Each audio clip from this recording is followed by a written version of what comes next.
Welcome. Thank you so much for joining us for our Lavender Talks in partnership with San Francisco Pride. I'm Michelle Miao. I'll serve as your moderator and host this afternoon. Today's discussion is touching base on the state of the LGBTQ movement with the next generation of LGBTQIA leaders. Today's program is brought to you by Gilead, Comcast, and San Francisco Pride's legacy partners, Bud Light, Hilton San Francisco Union Square, KPIX 5 CBS Bay Area, Kaiser Permanente, Genentech, GLBT Historical Society, KBCW TV, Park 55 San Francisco, Smirnoff, Recology, and T-Mobile. If you're just joining us live here on Facebook or YouTube, we want you engaged. Send us any of your questions and comments, and we'll get them to our leaders. And now I'm very, very pleased to introduce you to our incredible panelists. We have Fausto Cardenas, who's the Queering Democracy Community Organizer for National LGBTQ Task Force, Mason Davis, Interim Executive Director of Transgender Europe, Tony Huang, Manager Director of Equality California, and Imani Rupert Gordon, who's the Executive Director of the National Center for Lesbian Rights. Welcome, everyone. Thank you so much for joining us here today for our Lavender Talks. So Pride, continues throughout the year, but many Pride celebrations did happen in the month of June. And so I thought we'd start off by checking in with our leaders. What was Pride like for you this year? How did you celebrate? How did you recognize? What was the experience during this very challenging and unusual time? We'll start with Imani. Hi, thank you so much. Good afternoon, everyone. So Pride for us was, not something that we would have expected, certainly, but in many ways that folks were still able to celebrate. So a lot of different virtual prides that we were able to participate in, which was really great. But I think more than that, I was really excited about the discussion that happened around Pride, because for the first time on a larger scale, we saw people really being intentional about being intersectional and looking at racial justice in tandem while we're having a Pride experience. And I think that is something that when we look at our LGBTQ movement, if it's not a racial justice movement or an economic justice movement or gender justice movement, we're not going to see everyone. Everyone won't feel like this Pride is for them. And so that was actually something I thought was a step in the right direction. What I'm really excited about is looking at what Pride looks like next year. I am hoping that it's possible to have more celebrations. That's really important to a lot of people. But I'd like to see the things that we've learned about being more inclusive and having some people for the very first time thinking in a more intersectional way. I'd like to see that carried on. Fausto. I have to agree with Imani. There's a lot of virtual prides. For our staff, we mainly are split up in between New York City, Washington, D.C., and I'm actually down in Miami. So there's a lot of prides that happen, particularly in South Florida, that went virtual. And we were actually able to collaborate with them, particularly be able to share our Queer the Census campaign with them, kind of putting out some PSAs on when folks are interacting with the particular prides. And also, not only has the prides been virtual, but also this year, since we had the death of George Floyd and the Black Lives Matter movement to the forefront during Pride Month, like Imani touched earlier, it really brought a conversation of just how much intersections of being LGBTQ plus and racial identity go hand in hand, and how some are more marginalized and different issues impact different LGBTQ folks. And I think that was a strong conversation that we're having, and that it really impacted Pride Month in general and kind of our pride as we move forward to make sure that they are more intersectional and that we are having those tough conversations about, racism, prejudice that occur with LGBTQ folks of color, within the community. Tony. I think echoing what both Imani and Fausto said, I think at the beginning of this year, we did not imagine where we were going to be in June. Equality California is represented at about 15 prides throughout the state of California, all the way from San Francisco to small towns like Visalia and El Centro, in more underserved communities. But I think in the middle of the global pandemic, as our nation is having some really intense and necessary conversations around race, June for us was an opportunity for us to really highlight Black and other folks of color within the queer community, to highlight the great leadership that we have. Amani was a part of a number of our events, but we had, an event at the end of June called Solidarity and Pride, where we're able to highlight some great diversity within our community and have these tough conversations, talking about things like, affirmative action. And that's going to be a really big issue for California come November, and having those, intentional discussions with, folks in the broader LGBTQ communities, as well as our allies. I think to Amani's point, what does Pride look like next year for us? We want to continue to this conversation, hopefully in person, but continue to center folks of color and making sure that they're leading and at the table, so that, we're building upon some of these, moments that were tough and hard right now, but is an opportunity for us as a movement to move forward. And Mason. What an odd Pride. Yeah. What a weird 2020. I echo what my colleagues are sharing about this year being really different in some wonderful ways. For a long time, it has felt that Pride has become a party with a lot of great dances and corporate support, and that's been really a big evolution over the last decades. To go back to a pretty simple Pride that could be accessible to anybody who had a computer, that wasn't sponsored, but was really generally a do-it-yourself Pride, felt like a sense of community and an intersectional real community that we don't often see. So I think it was a really powerful Pride this year. And it was hard Pride, because it was hard to be physically distanced from so many people and to be able to not be able to come together in person, to not have that physical connection, to not be able to give, our fellow LGBTQ people and allies just a hug, was really, I really felt it, I will say, this Pride. But I also loved seeing the homegrown expressions of Pride that reminded me why we got into this work and at least for me, I've been working in this movement to begin with. It gives me a lot of hope, especially as we look at the intersections between the LGBTQI movement and all the other movements, especially the movement for Black lives and against racism in this nation right now. Those paths have to be come together as we both move forward. Thank you all. And I think it's, we can continue saying Happy Pride and know that, the work continues. Let's start with the positive. I mean, this past June was a historic one. What I mean by that, the history was made, especially, the Supreme Court had ruled that the 1964 Civil Rights Act does indeed protect gay, lesbian, bisexual, and transgender folks from discrimination. And I think many of us continue to be surprised at the fact that, it was Justice Neil Gorsuch who drove the narrative that led to the decision. And we could talk a little bit about that. I know in a previous program, Amani, we kind of dug deep into it while we celebrated. But is this a turning point for LGBTQ rights in America? We'll start with Tony. I mean, I think it is something to be celebrated. I think, to Mason's point, it was an odd moment, as, it was a big win for us in the broader community, having, Justice Gorsuch join in the majority, on this opinion. And now LGBTQ folks are protected in employment. But we know that there are a lot of other places in the public sphere that we still need to be protected on. And we know that the court is very fragile. Every time I get a news alert about Ruth Bader Ginsburg, I freak out. And, until we're able to make a change within the White House and then the composition of the U.S. Senate, our rights are at stake. It's not just LGBTQ rights, but it's, reproductive justice, immigration, a whole host of things that, within the courts, knowing that, this administration has packed, all the lower courts with, young right-wing conservatives, that there's still a lot of work to be done as it pertains to the judicial system.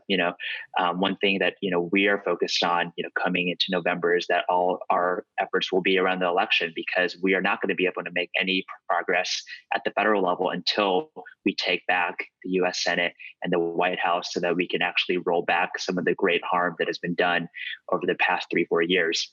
So, I would say, the court case was a great win, for us as a movement. I think sitting here in California, we are lucky to have a really great supermajority of pro-quality elected officials at the local and state level, that we've continued to make positive change. But, that is not the same across the nation, particularly in the South and the Midwest. There's still a lot of work to be done across this nation. And until we have full comprehensive federal protections, we're not going to stop. Fausto. I see it very optimistically. Personally, as someone who lives in the state of Florida, I'm sure y'all have heard so many great stories about Florida, but we've actually been fighting for LGBTQ non-discrimination protection on the state level for years. And I know Florida isn't technically considered the South, but the state legislature definitely, acts like it's pretty much part of the South. So the fact that we got a national ruling from the Supreme Court that could potentially really help out LGBTQ plus Floridians, since we really have not been able to get much progress on the state level here, I think that's huge. But what I think we also need to be working on is the Equality Act. There are some pieces of legislation too that I think would be more useful as well, that would codify protections for everybody regardless of where they're living. Because like Tony mentioned earlier, there are other states like in the Midwest that have harder times trying to pass legislation that helps the LGBTQ plus community on the local level or on the state level. And I think that if we have a national non-discrimination protections, it'll definitely be able to help folks that probably, it will take maybe even longer than a majority of other, big cities to be able to have non-discrimination protections. Imani, what are your thoughts? Turning point? No, thanks so much. Honestly, I would echo a lot of what Tony said.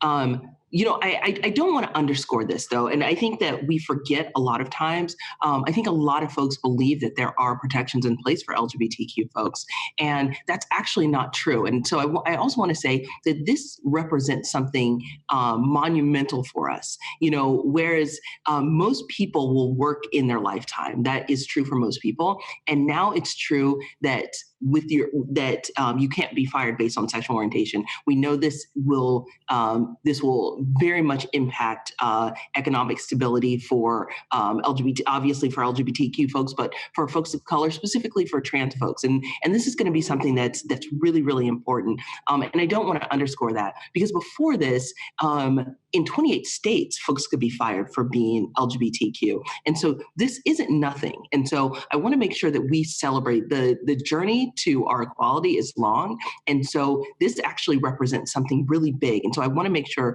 that we take the time to celebrate that, and also recognize that there is more that can be done here. It's not this, this is talking specifically about employment, but we also know that this is going to have huge impacts on things like healthcare and housing. And so we're going to see this impact more than just Title VII. So that's something that's really exciting. And that this is not everything. It's not even close to everything, because although this gives a very strong protection, we also know this administration is going to make us fight for it every single time. And so whereas we would hope that an administration would really listen to the Supreme Court and that would be it, we're going to have to fight for this every single time. And remembering that though we have the backing of the Supreme Court, which is monumental, going to court isn't always accessible to everyone, and we have to recognize that this is a large victory, but it's not accessible for every single person. And so we want to make sure that as we move forward, that we're still fighting. We're still finding new protections so that all of us can get to equality. Thank you. And finally, Mason, and I know you've expanded your advocacy and activism, and kind of, I'd love to hear your thoughts. And when we say, turning point for LGBTQ rights, sometimes, and at times, most times, the United States can be looked upon as a leader. But I realize that what we do here can also influence what happens elsewhere. Your thoughts? Yeah, it's real. I mean, if I can, just to take a second around the Supreme Court decision, I just want to remind people a lot of that energy and some of the initial decisions that helped lead to it came out of the Bay Area in California.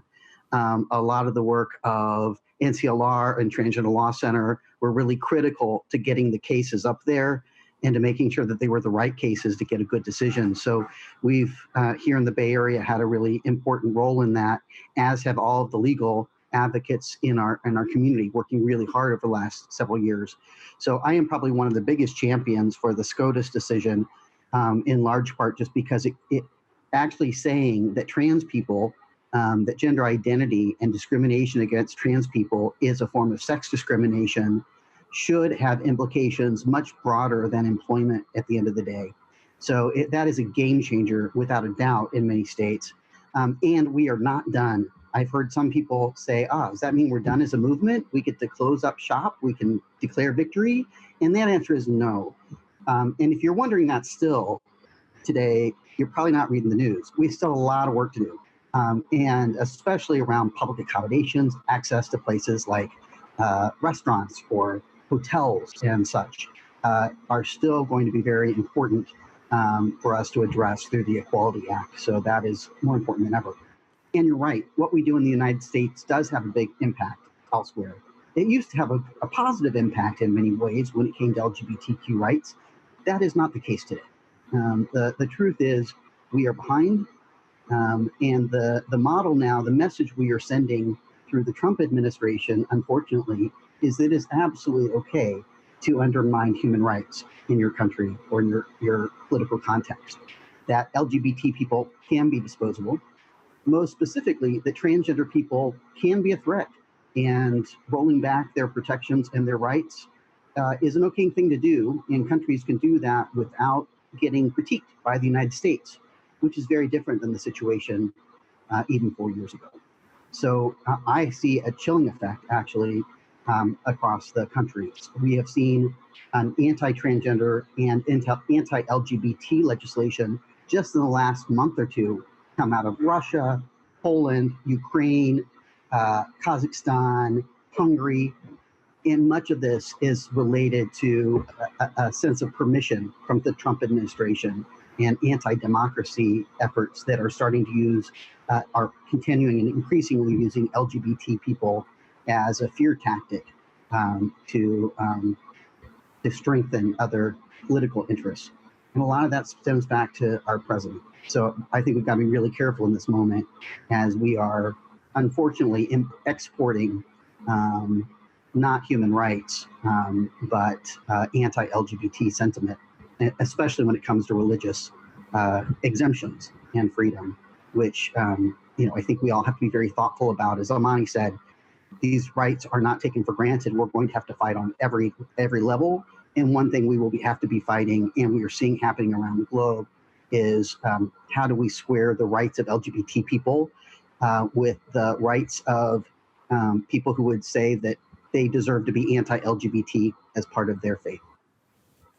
It's a good segue, and part of the reason I asked in this way, but it's a great segue into the next question. Tony, you'd brought up, the importance of elections, and we have a very big election coming up in the fall, and we start to ponder, what do we do? What do we do now? What do we do next? If the United States allows or continues on in this authoritarian type of leadership, the fear is that will also influence and impact, other governments, especially weaker governments. Mason, to your point, in what we're witnessing here, growing the increase of more hate and hate that impacts many communities. And so, changes in the U.S. whatever happens in the United States can be an indicator of what might happen in other countries. We've seen in the past a great example of that is marriage equality, and that didn't just take policy changes, but that also included what we were able to do by activating campaigns and making social change. But where I'm going with that is, although we have had a win from a Supreme Court ruling, this administration has constantly attacked the LGBTQ community and rolling back rights, and rolling back rights during a time in which they've been also successful in dividing the entire country. What are your thoughts on how much it is that we do need to focus on this election, and how important this upcoming election is? And I think maybe we need to just be very upfront and honest. Personally, I have a huge fear. I have a huge fear of what's going to happen, this fall. So let's hear from our leaders. Tony, we'll go back to you. Sure. I mean, that is our number one priority. We are lucky is that we are sort of a multifaceted organization where we have a political action committee at both the state and the federal level where we can engage, in the race for the White House and supporting congressional candidates in California and Nevada, where, we are going to be mobilizing our members and all our allies on behalf of that, because, I think, living in a blue state like California, we know California is going to vote Democratic, but how can we leverage some of those resources where we can, affect change in some neighboring states? Arizona is a great example of a U.S. Senate race that is going to be up for grabs. How can we, send volunteers to, make calls, text bank, canvass, so that we make sure that we turn out all of our allies and LGBTQ folks across the country, so that we sort of boot this administration from the White House, because, a lot has been done, not just to our community, but to all of our allies over the past few years. I think, they're trying to overturn the census now, so that we don't count citizens. It's only going to get worse in the next, 90 something days, because they're going to sort of throw everything against us to make sure that they mobilize the right wing. And so how do we make sure we stand together and fight back, in this election cycle?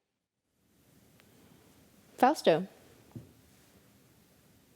This election cycle is very different, especially because we're working on the census simultaneously. And, there's been a lot of setbacks with that, the deadlines, the numerators left and right. So trying to balance those two things, like how Tony mentioned, now there's, attacks on non-citizens not being counted on the census, and like fear mongering to make sure folks who aren't citizens aren't filling out the census.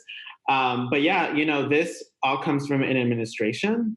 They're giving directives on how to handle the census amongst other government agencies. And we actually don't have a political action committee, but we're determined to do a lot of our get out the vote work. We are obviously prioritizing the safety of all of our staff members and our volunteers and our members as well. So we definitely are going to be focusing on doing some phone banks, things that are virtual to make sure folks are getting registered to vote, that they have a plan to vote, which is also really important, just because we know how many different, rules and regulations there is to get registered to vote, whether there's, you're allowed an excuse to vote by mail, and the conversations that we're having around universal vote by mail, especially during a global pandemic. And then just, we are really focusing our work on returning citizens as well, but particularly right here in Florida, where we had an amendment for WIN that allowed folks who were previously incarcerated, returning citizens, to be able to get the right to vote. Then, unfortunately, the Florida legislature last year passed a piece of legislation that made it a lot harder. Now, returning citizens have to fully pay all their fines before they can get the right to vote. Right now, it's in full litigation mode, and we had a plan on how to engage returning citizens, because there's a lot of folks in Florida specifically who are getting the right to vote. We want to make sure that they're voting, and now we're kind of falling in this cycle of litigation and court hearings about it. So there's a lot that's going on to stop folks from voting that might be beneficial to some folks rather than others, but it's really important to us that we're making focused efforts for LGBTQ folks of color, returning citizens, and the underserved communities to make sure that they are not only getting out the vote, but also filling out the census as well. Imani. So much. Honestly, I would echo a lot of what has already been said. But I think it is really important when we think about, NTLR, we are a 501c3 organization. So I want to be really careful here, but I want to be thoughtful and say, we are looking for LGBTQ equality, and we want that to include everyone. And our current administration has been very hostile to our community. And so thinking about when we are getting out to vote, to really think about who is going to be really who is going to support getting our community to equality. And I think that is really something that we want to consider. That's really, really important. And then also making sure that folks are able to vote. Voter suppression is very, very real. And right now, during a global pandemic, is going to be something that we haven't seen before. And though I've seen things, I don't feel like I've seen nearly enough reminding folks that finding different ways to vote by mail, what it looks like, what the deadlines are, because these vary by state.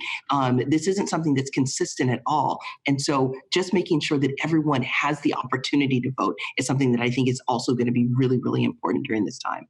And then also, just wanting to say, we do know that our country does impact the rest of the world. We know that that's something, we'll say that I think that right now with sort of current handling of this current pandemic, I don't know that we are this beacon of hope to a lot of folks. So there's that. But I definitely think there is some room for improvement. I don't think that that folks are looking to us in every way as this is the way to go. I think that in a lot of ways it looks like we're bringing in the rear, and I think to a lot of people. And so I think that's something to consider as well.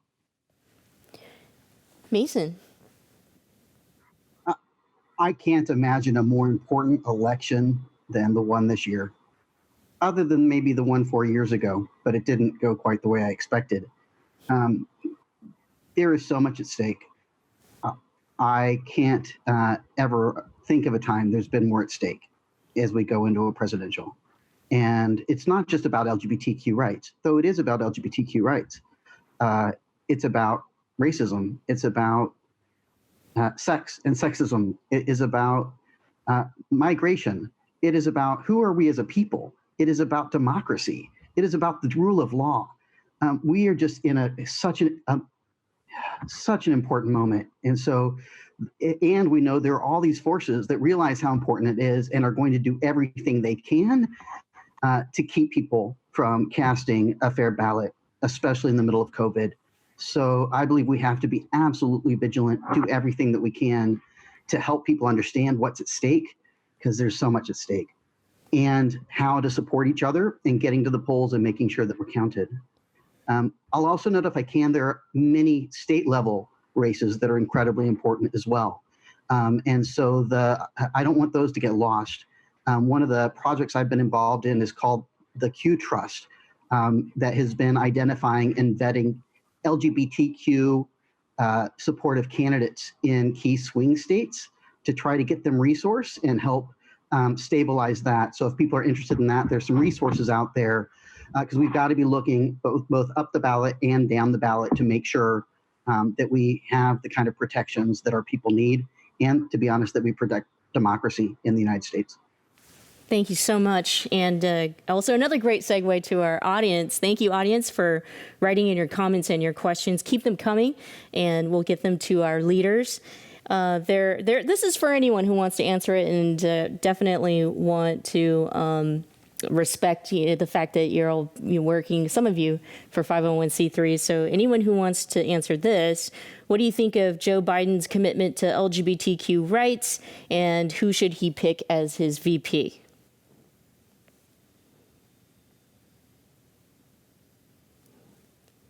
I could say that for Equality California, we were had the ability to get questionnaires and interview many of the leading Democratic candidates, and we were impressed for the first time in history that we had a plethora of really outstanding Democratic candidates that were had really comprehensive platforms on LGBTQ rights.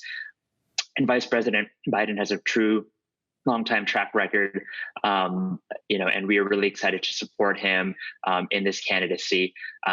He has a really great staff. We love Reggie, his LGBTQ constituency director, and are really excited about what, when they win, the folks that they'll surround themselves with, to making sure that we have adequate representation within administration.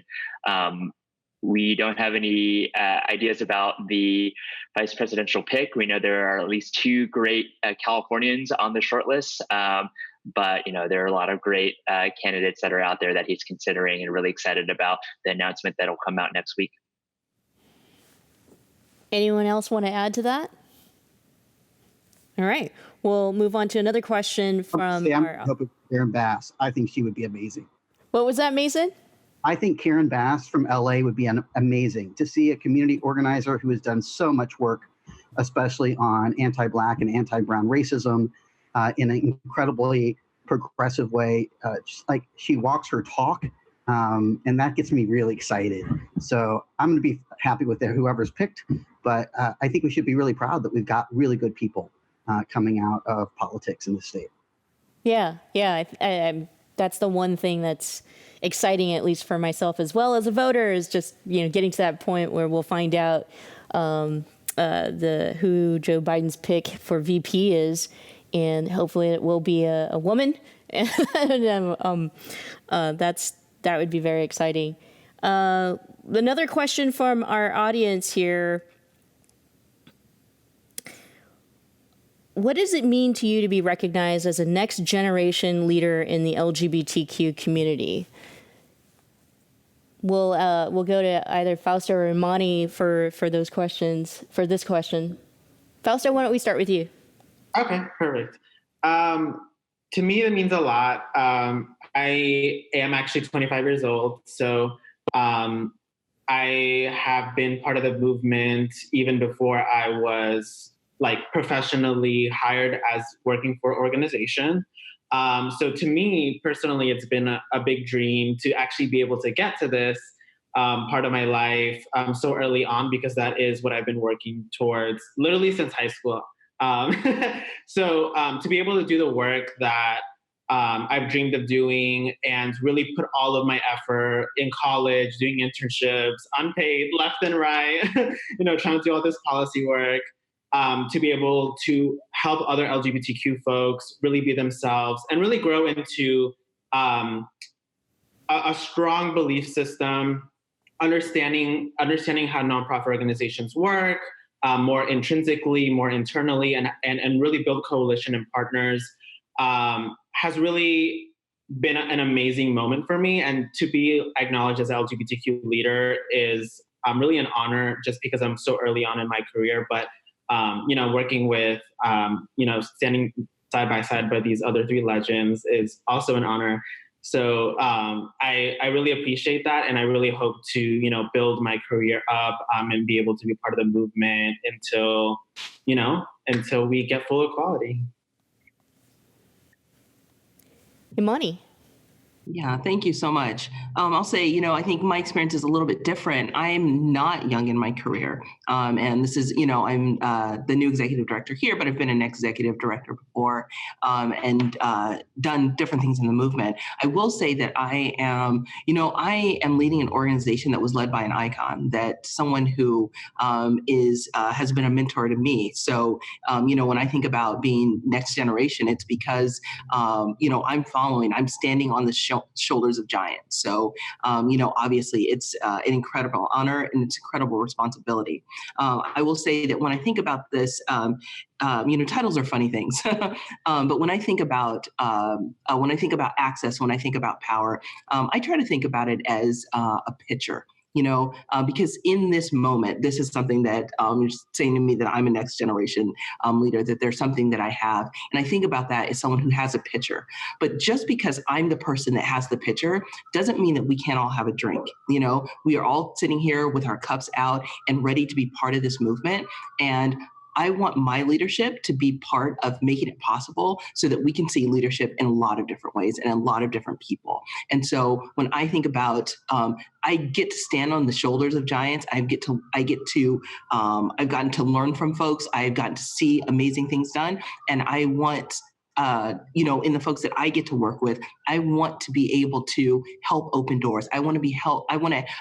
Fausto, like as a young person, I want to help you in your career. I want to see you do amazing things. You're going to be, you'll be doing this work far longer than I am. And I want to make sure that if there are ways that I can help you, that I am. And I want that to be the case for everyone. It doesn't mean, if I'm the person with the pitcher, there's no reason that we can't all share in a drink. And so I guess that's how I would think about it. But certainly an honor to be on a panel with you all and to be one of the next generation leaders. Awesome. We'll come back to our audience questions, by the way, so keep them coming. We definitely appreciate them, and comments, positive ones. We love our leaders. Thank you so much for the work that you do. So this summer, people from around the world came out and protested against racial injustice and police brutality. And our community, the LGBTQI community, has been the forefront of the equal rights fight. And of course, this conversation and this fight. So how do you see us lead in this and make some actual change for our entire community? I'll just leave that to the group here. Whoever wants to take this question, please jump in.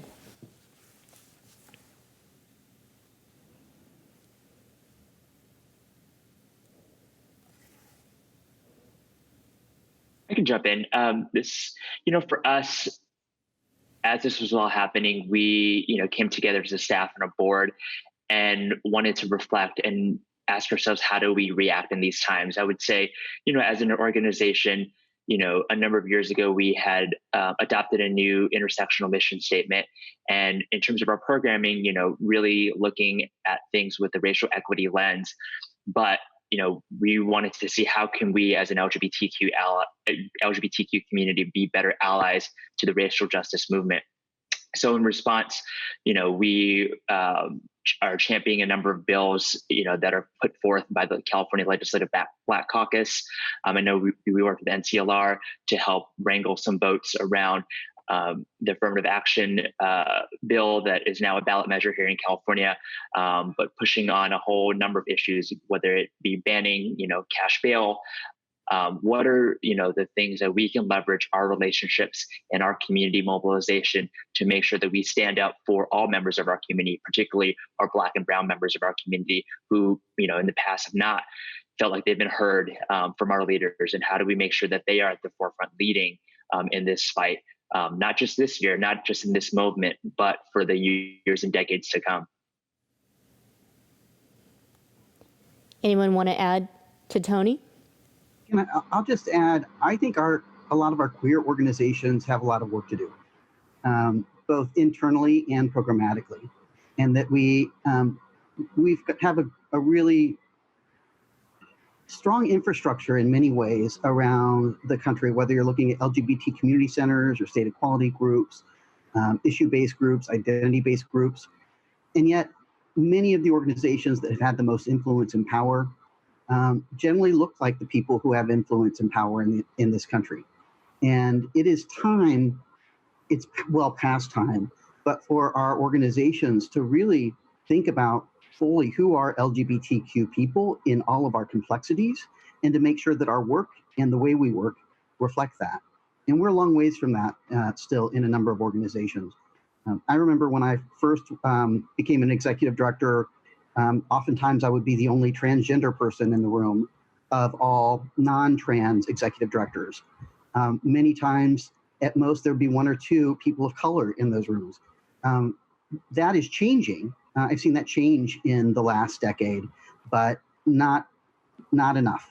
And it's not just who's in charge of organization, it's really looking at every level of organizations of how we raise money? How do we spend money?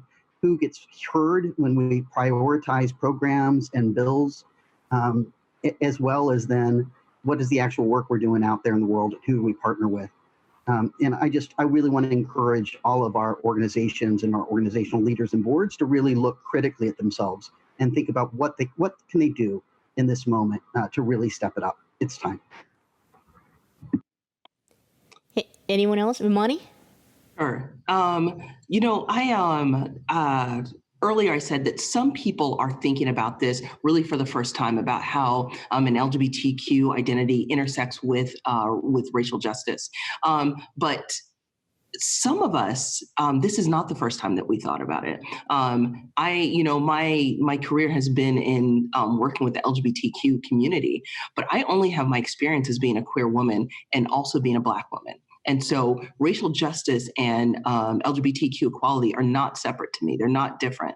And so, and that is how NCLR has always looked at our movement. NCLR was created because the needs of lesbians weren't being addressed by the larger movement, and so we were able to find a way to do some work that actually benefits everyone from the movement. And that work continues to still serve everyone. And so our work now is really trying to make sure that everyone's included and finding more ways to include more folks. And so that's the history of NCLR. That's something that's written in our DNA. And so we can't separate these things. If we want to actually be at equality, what we're going to do is see this happen intersectionally, but see it happen in an authentic way. And that's something that I'm really excited about seeing. Because right now, we had people celebrating Juneteenth for the first time, when before that,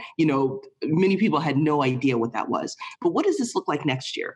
Are you going to celebrate Juneteenth next year? Does everyone get the day off on Juneteenth next year? Is that something that happens? Or was that something that was performative? Was that something that we weren't actually trying to make a change?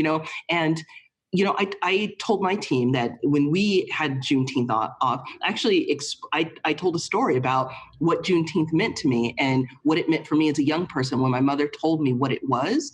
And when I went to school and my teacher told me that wasn't a thing and that Juneteenth wasn't even a day, that's not how days work. And so for many of us, we have an opportunity right now to include more folks. And that was a way that we included more folks. And that's a way that was authentic to us. And that's why people have Juneteenth off at NCLR and why they will continue to have Juneteenth off. And I hope that when we are moving forward, that more folks are taking intentional moves to make a difference. Because, I want to see more folks of color. I want to see more trans folks. I want to see more folks that aren't in positions of power. I want to see more people in positions of power, but I don't want to do that at the expense of them. Because remember that our reputations aren't as flexible as our white, straight, cis counterparts.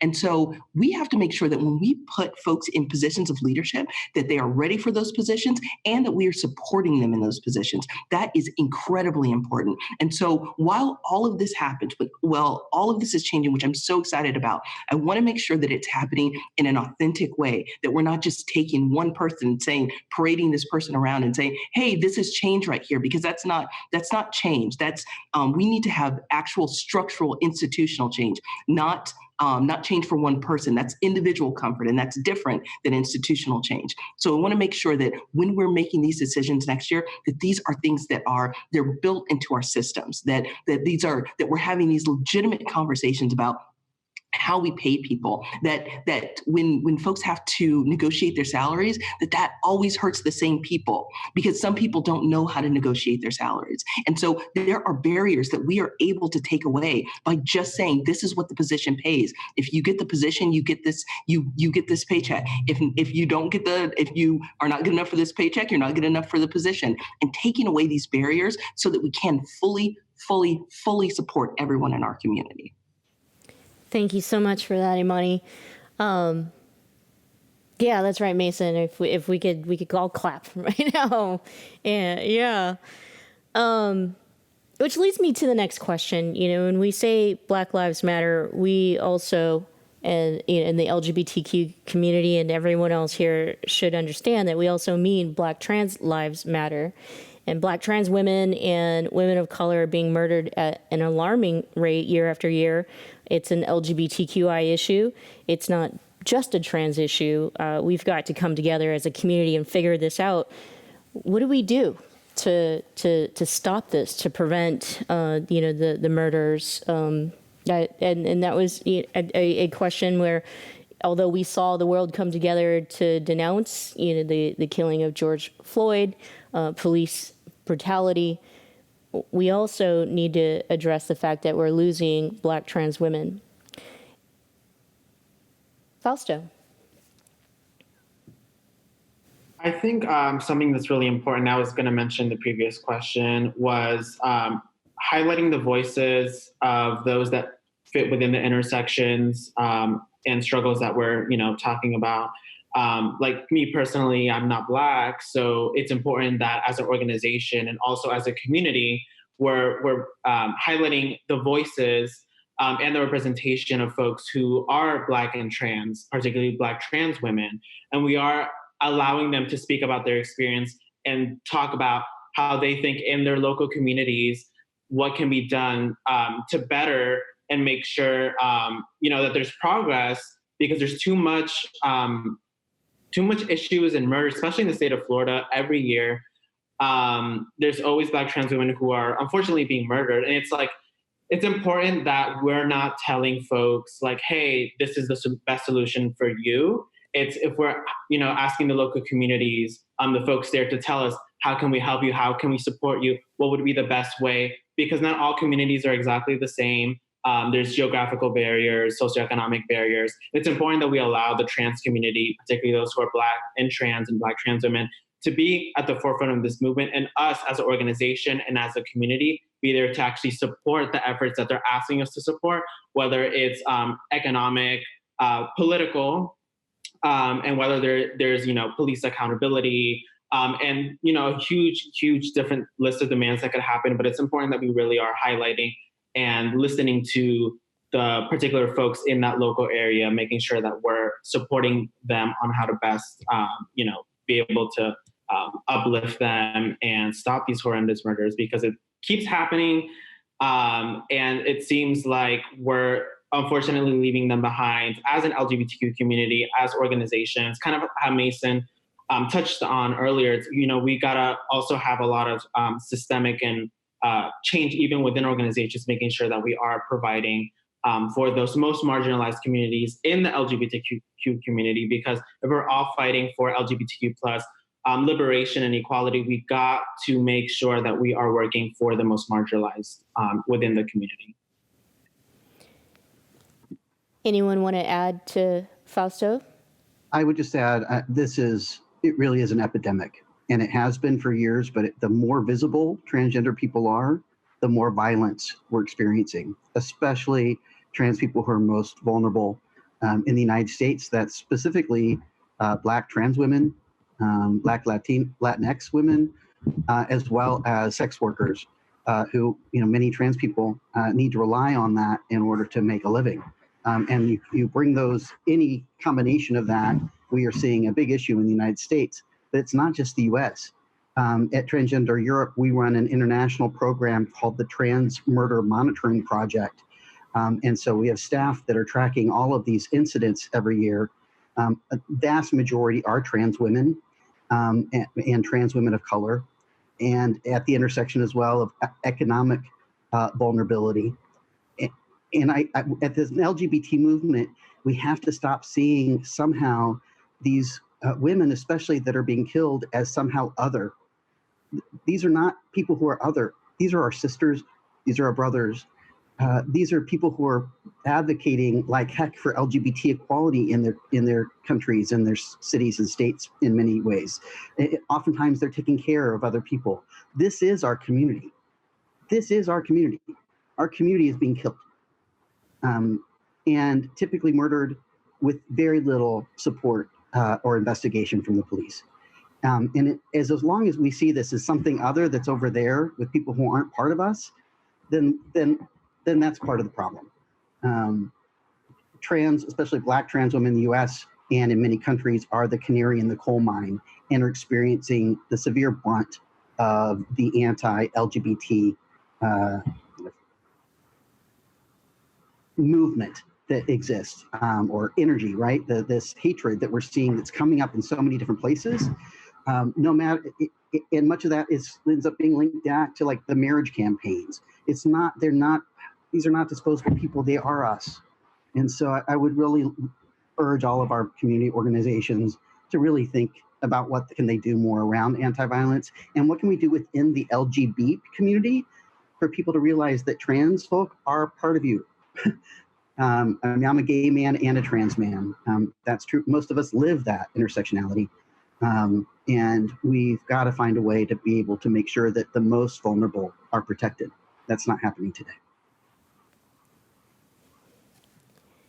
Anyone else? You know, I would just add, I think it's really important that we are asking questions. We're asking questions. We're truly listening to the answers and being willing to change. Asking the people that are from the most impacted communities. Like if we need to ask Black trans women and trans women of color what it is they need, and we need to be willing to change our systems and institutions and give it to them. Like that is what we need to do. But then we also need to hold space for the fact that we have not done this right in so many ways. So there is a better than even chance that the questions that some folks would think to ask are not the questions that should be asked. So remember that when we're thinking about where the power exists, to leave space so that folks can tell you what they need. It's not just answering, it's not creating the framework that people can fit in, but allowing folks to fit the framework or allowing folks to create this framework, the most impacted people to create this framework. That's going to be really important because our systems aren't working in so many ways. And then also, whenever we are looking at something that is disproportionately and negatively impacting any part of our community, then that's a key that there's something else at play. And so thinking about like what it looks like, you know, when we're looking at sex work and the importance of decriminalizing sex work, because we know that this is impacting transgender folks and transgender women of color more than any other part of the LGBT community. And so we want to make sure that if this is impacting, if criminalization is impacting this community more, then we know that there's something else at play. And it's really easy to make that connection. You know, we talked earlier about economic resources and how, and, you know, we know that over 80% of trans people experience some sort of workplace discrimination. And so when we're thinking about economic stability, it's not hard to understand why that's difficult. And so really being thoughtful about this, and then really also thinking about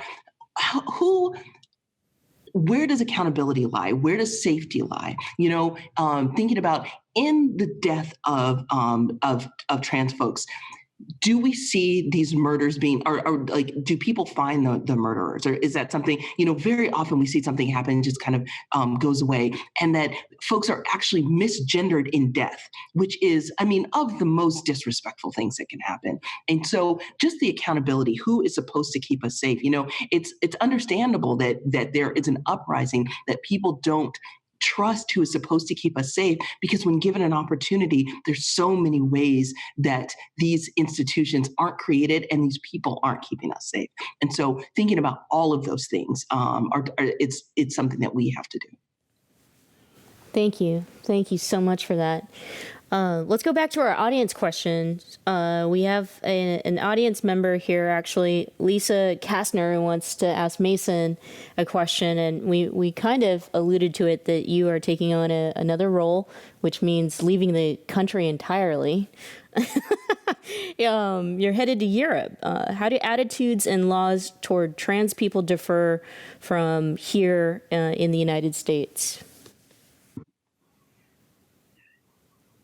It's a great question. It's not an easy one, though, because Europe is so diverse in and of itself, actually, as far as the many countries that have their own cultures around gender.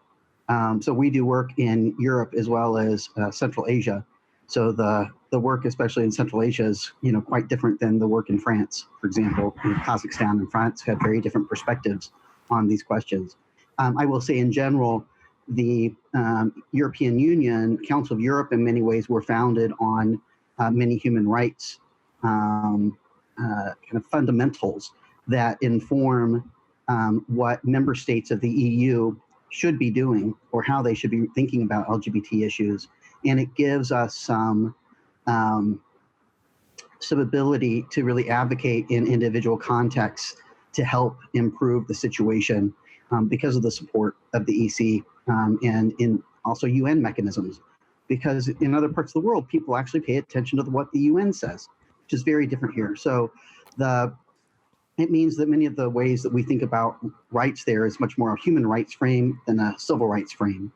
And many of the big issues are around legal gender recognition, making sure that trans people can be recognized in their new name and gender, or their accurate name and gender, without having to be sterilized, without having to get divorced, without having to go through a series of mental health examinations and deemed mentally ill in order to be themselves.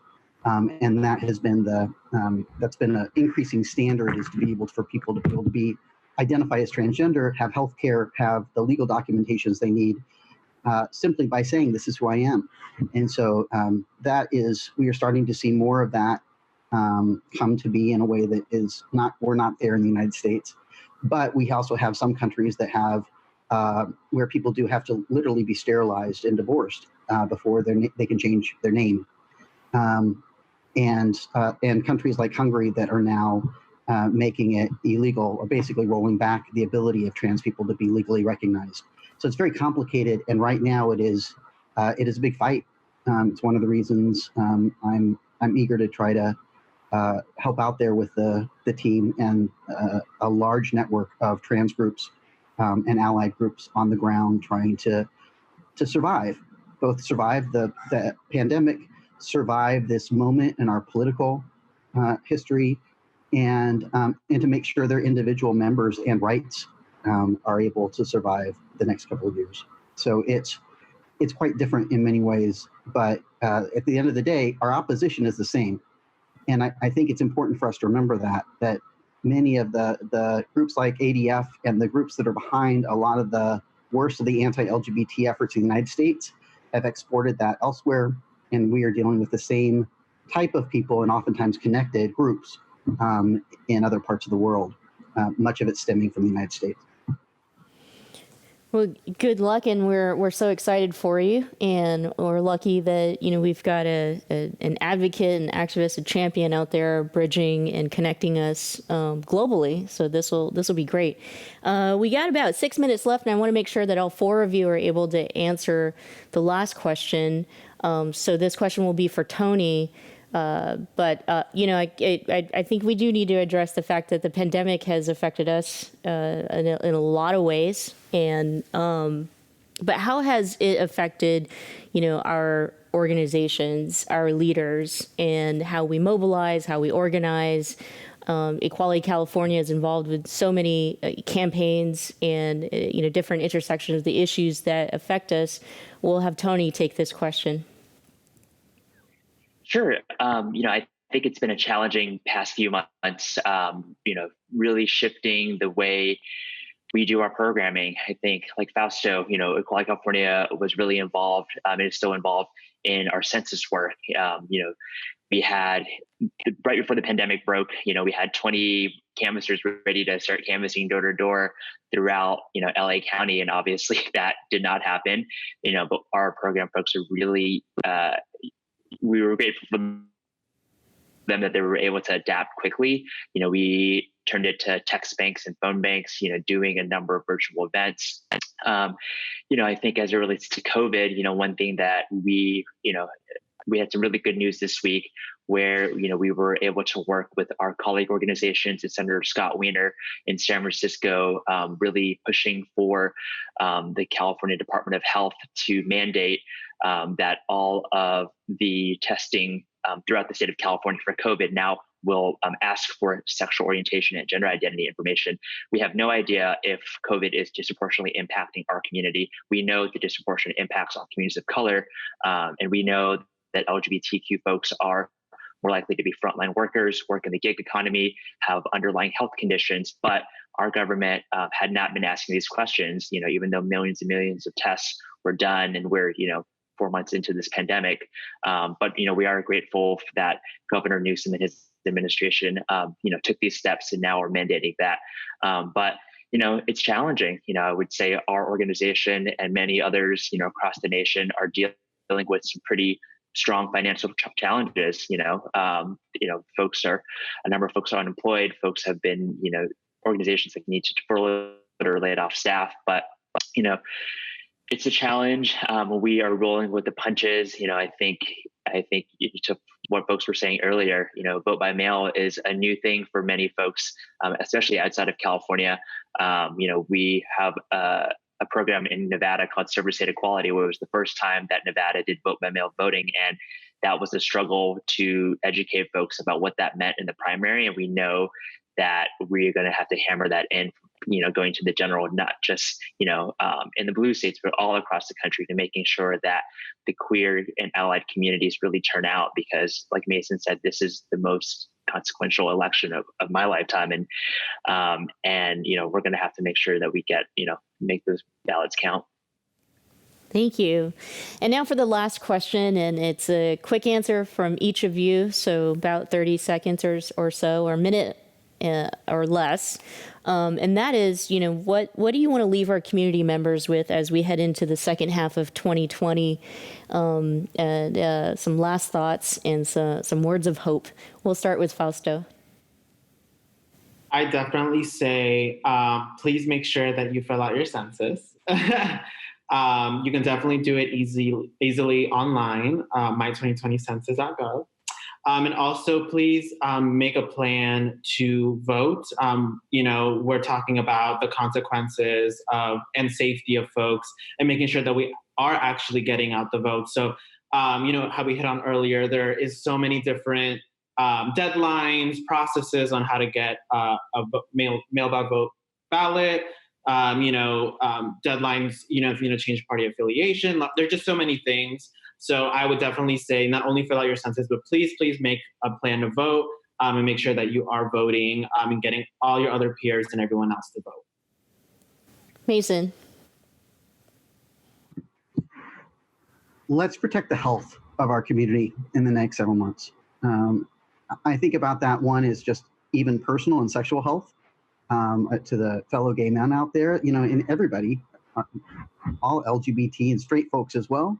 The lack of intimacy can be hard in this period of time, and yet please keep yourself healthy. Wear a mask, be thoughtful about how you're connecting with people. I know many of us want to go back and be with each other. Many of us want to connect with friends. Many of us are feeling the lack of physical intimacy. My hope is that we're all here in the next couple of years to be able to celebrate when there's finally a vaccine and things are safer. But I really worry that we could lose a lot of members of our community in the next year. So please, to try to keep each other safe. And two, let's keep our organizations safe. I have to admit, almost every donation I would usually give to a nonprofit this year has gone to a political candidate. I have never given as much politically, but I know our organizations are struggling. My organization is struggling as foundations have moved money away from LGBT organizations to other issues, especially in light of COVID. It's really important when we come out of this that we have strong institutions, we have strong leaders, we have a strong and healthy people. So please do what you can to continue to support each other and our organizations. We need all of this. Tony. I think, a lot of folks are wondering, how can I get involved? How can I help, in light of everything that's going on? And I would just say, just get out there and do it. Reach out to, local organizations like the task force, like NCLR, get involved, reach out to, your local campaigns. Mason, said it a while back, it's not just the White House. There are really great candidates up and down the ballot. If you care about police brutality and criminal justice reform, there are a number of really great district attorney races that are happening. There's one in LA that's going to be a blockbuster race. So figure out where you can make a difference and just get out there and volunteer. A number of, we're all just sitting at home for most of it, right? So, if you can take that time and harness that into some actionable change, because think about when we wake up on November 4th, how much of a difference that can make, where we will have some normalcy and some decency that we can protect all members of our community. We're just under 100 days out. And if we can just harness that energy and that excitement and that anger into some actionable change, that would really make a difference for everybody. And last but not least, Imani. Thanks so much. Every day I go to work and I'm trying to be part of creating a world that I haven't seen before. And right now we are watching what happens when our imaginations, our political imaginations are bigger than what someone told us was possible. And we're seeing people that have, like some of the movements we're seeing right now are things that this didn't just come up yesterday. We're seeing there's folks have written about this, folks have talked about this for a very long time. People have talked about a different way of keeping our folks safe. And so I would remind folks that when we are trying to get to equality, to remember that we don't need the infighting. There has always taken our civil rights trajectory has been made up of all kinds, and it's all of us pushing to get further. And so even if there's something that's not quite your cup of tea, maybe it's too progressive for you, maybe you just don't think that it's strategic, remember that it's taken all types, it's taken all of us to get there. And so this is good for all of us. Pushing us to be better so that we're including more people is what we're trying to do. And so I would say that this is a very exciting time. I love that. I love that. In the fight for equality, you do not need to be invited. Come on and join us. Let's do something right now. Support the work of all of these incredible leaders, the National Center for Lesbian Rights, National LGBTQ Task Force, Equality California, and Transgender Europe. I want to thank Imani, Fausto, Tony, and Mason for being here with us, our wonderful panelists and our leaders. Again, thank you so much for fighting for our community. And thank you to all of you who've joined us here for Lavender Talks in partnership with San Francisco Pride. We have a surprise. This is not the last one. We'll continue throughout the year. You heard that, the fight continues, Pride continues, and we all need each other. I'm Michelle Meow. I've got a program here at the Commonwealth Club, the longest and oldest running public affairs forum in the country. For a full schedule of our programs coming up, head to commonwealthclub.org/MMS. You don't want to miss the next one coming up. It's with award-winning journalist Maria Ressa, who's just been charged with cyber libel. What is that? Well, whatever happens to Maria is a threat to democracy and to journalism, so make sure you join us. We'll see you next time, my friends.